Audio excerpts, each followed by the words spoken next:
Olá, meus alunos queridos, professor Tiago falando de Educação Física para o Centro Educacional Jorge Alberto, para as turmas de 8º e 9º ano. Tudo bem com vocês? Espero que todos estejam bem, em segurança. Vamos à nossa aula de hoje, vamos falar um assunto muito corriqueiro da sociedade que reflete também nas nossas aulas, né? Que a gente acaba vivenciando isso dentro da escola. É mais uma reflexão. Peço perdão se está algum barulho aí, enfim. Estou gravando em casa e na rua foge do nosso controle alguns barulhos, né? Peço perdão aí. Vamos lá. Nossa aula de hoje é sexismo e educação física. O caso de uma escola municipal na Bahia. Isso aqui é um artigo científico que está publicado. Pesquisei aqui na internet, não sei sobre artigo científico. Tem os autores desse artigo científico, o nome dos autores.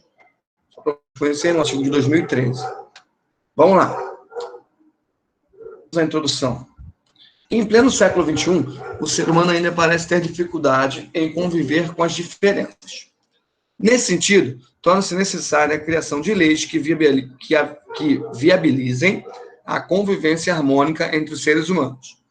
Dentre elas, figura a Declaração Universal dos Direitos Humanos, que, em seu artigo 2, descreve que toda pessoa tem capacidade para gozar os direitos e a liberdade estabelecidos nesta declaração, sem distinção de qualquer espécie, seja de raça, cor, sexo, língua, religião, opinião política ou de outra natureza, origem nacional ou social, riqueza, nascimento ou qualquer outra condição. No Brasil, também existem leis que buscam legitimar as relações sociais, reduzindo a discriminação de determinados grupos sociais em razão de outros. Segundo o trecho do artigo 5 da Constituição Federal, todos são iguais perante a lei, sem distinção de qualquer natureza. Contudo, as leis não conseguem manter uma sociedade sem conflitos, que na maioria das vezes são motivados por condutas preconceituosas. O preconceito é entendido etimologicamente como um julgamento prévio, sem ouvir as partes, posição irrefletida, pré-concebida e irracional. Também pode ser entendido como um prejuízo. Dines ainda afirma que no Brasil o preconceito pode ser visto como dano, estrago ou perda. Em outras palavras, é a adoção de uma opinião ou critério antes de julgamento justo, constituindo-se no mal uma ofensa moral. É o julgar a pessoa sem você conhecer ela, né? Esse é o preconceito. Você tem uma opinião sobre uma coisa que você nem conhece, né? Você não pode ter essa opinião de uma coisa que você não conhece. Esse seria o preconceito. Sexismo, né? O que seria o sexismo? Vamos lá. Na sociedade brasileira, o sujeito é classificado por rótulos que são impostos de acordo com as suas características físicas, sociais ou culturais. Nesse contexto, Ferreira classifica estas ações como manifestações preconceituosas declaradas ou sutis, motivadas por diferenças de raça, gênero, orientação sexual, religião, nacionalidade, etnia e ideologia. Manifestações capazes de gerar em suas vítimas sofrimento físico e mental, além de graves consequências sociais e econômicas. Dentre as diversas máscaras adotadas pelo preconceito, o presente trabalho buscou ater-se ao preconceito sexista, né? Ou seja, esse artigo que a gente está lendo, ele foi buscar só sobre o sexismo. Sexismo é o termo utilizado para descrever esta manifestação preconceituosa, discriminação ou violência com base no sexo e no gênero, sobretudo em relação às mulheres. Os mesmos autores ainda descrevem que este preconceito manifesta-se cada vez que se inferioriza mulheres/homens apenas em função de serem mulheres e homens. Sexismo e educação física. Vamos lá. A educação física escolar apresenta-se dentro dos componentes curriculares do ensino fundamental como um componente onde ocorre maior contato entre os corpos. Desta maneira, suas aulas tornam-se o principal ambiente de preconceitos referentes às características e aptidões físicas dos estudantes. Louro relata que em determinados componentes escolares ocorrem alguns conflitos sobre identidade de gênero, que muitas vezes são feitos através de discursos implícitos, contudo, nas aulas de educação física, esse processo é geralmente mais evidente. Na escola, desenvolvem-se culturas diferenciadas para cada sexo. Essas práticas permeadas de preconceitos e imagens estereotipadas acabam impedindo uma prática de lazer. Acabam impedindo uma aprendizagem intercultural na educação física escolar, nas práticas esportivas e nas práticas de lazer. Com o intuito de coibir esse preconceito de caráter sexista, os parâmetros curriculares nacionais de educação física para o ensino fundamental descreve como um dos objetivos a serem atingidos pelos alunos do terceiro, quarto ciclo, ou seja, para os alunos que estão no sexto ano, no sétimo ano, no oitavo e no nono ano, tem os objetivos a partir da educação física escolar. Uns objetivos com vocês. E um dos objetivos que a educação física escolar tem para os alunos do sexto ou nono ano é participar, espera que no final desse período vocês participem de atividades de natureza relacional, reconhecendo e respeitando suas características físicas e de desempenho motor, bem como a de seus colegas, sem discriminar por características físicas, pessoais, sexuais ou sociais. É isso que a gente espera dos nossos alunos na educação física do sexto ou nono ano.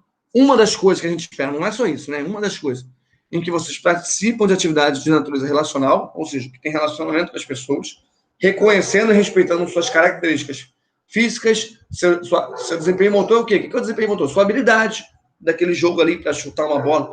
A habilidade da pessoa, se a pessoa sabe jogar ou não em determinado jogo. Que se respeite, bem como a si próprio do seu colega, sem discriminar por características pessoais, físicas, sexuais ou sociais.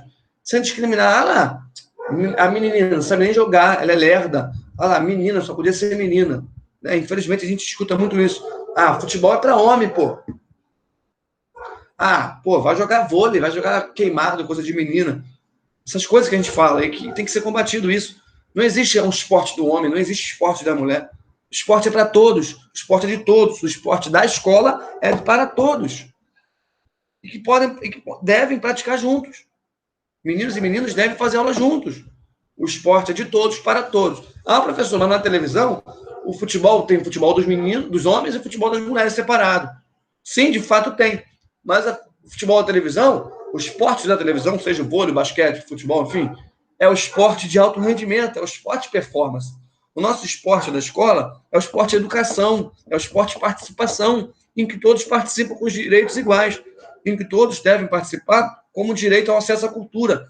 Que o esporte é um fenômeno cultural, social, em que todos têm direito, garantido por lei, ao acesso à prática, em que todos têm que praticar junto, respeitando suas diferenças, independente de qualquer característica de desempenho motor, de qualquer característica da pessoa, física, sexual, política, religião, enfim, tem que ser respeitado, tem que praticar.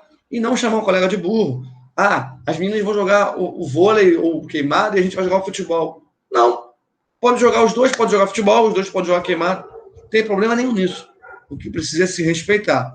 É fato, é óbvio, fisiologicamente o homem tem mais força do que a mulher. Está na composição física. Sim, não tem problema nenhum. No alto rendimento faz diferença.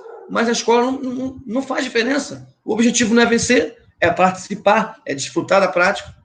Então não tem problema nenhum. Lógico que se conscientizando os meninos é respeitar, é tomar um certo cuidado, e a prática vai funcionar de forma tranquilamente. Vamos lá. A educação física como parte do processo educativo pode acarrear não só a manutenção de valores conservadores, mas também de solidificá-los. A educação física pode propagar através dos próprios docentes atitudes, hábitos e atividades diferentes para cada sexo. Isso que eu não quero, né? Eu posso acabar pegando uma coisa e gerando isso. Eu não quero, eu quero combater isso. E é uma reflexão que a gente está fazendo junto, tá? É essa crítica que eu quero deixar a vocês. O intuito da nossa educação física é que isso seja combatido, que esse respeito venha acontecer. E aqui eu não vou continuar a leitura, porque ele vem falando um pouquinho sobre o que pode e o que não pode, que a educação física pode ser um instrumento para algo bom, pode ser um instrumento para algo ruim, vai depender da prática, como o professor vai direcionar isso, né? Vamos lá. Vocês têm algumas questões, vocês receberam 3 questões aí, vocês vão parar e vão responder agora. São questões em que você tem que refletir, pensar. Não tem uma resposta certa ou errada. O que tem é a sua opinião. O que importa é você saber embasar a sua opinião. Ter argumentos que você convença a pessoa que está lendo de que você colocou essa resposta. Tá? Vamos às perguntas. Nas aulas de educação física, meninos e meninas devem fazer aulas juntos ou separados? Justifique sua resposta. O que vocês acham de tudo que a gente falou aqui, gente? Tem que ser separado por quê? Tem que ser junto. E por que tem que ser junto? Aí você vai refletir. Somos iguais? Mesmo direito? Não é o mesmo esporte da televisão? Volta o vídeo aí e rever a parte que eu expliquei sobre isso. Existe esporte para meninos e esporte para meninas? Como devemos combater o sexismo na educação física, nas nossas aulas? O que é o sexismo? É essa separação de, isso é coisa de homem, isso é coisa de menino. Sexismo é separar as coisas por sexo. Isso é só para homem, isso é só para mulher. Isso é o sexismo. Existe esporte só para homem, esporte só para mulher? Sabe que não. Como a gente deve combater isso? Né? Discutindo, refletindo, trazendo uma roda de conversa, se conscientizando, pensando bem no que você está fazendo, no que você está falando. É refletir, é pensar. Tá legal, pessoal? A gente encerra a nossa aula aqui hoje. Agradeço, espero que tenham gostado. Um grande abraço e até a próxima aula.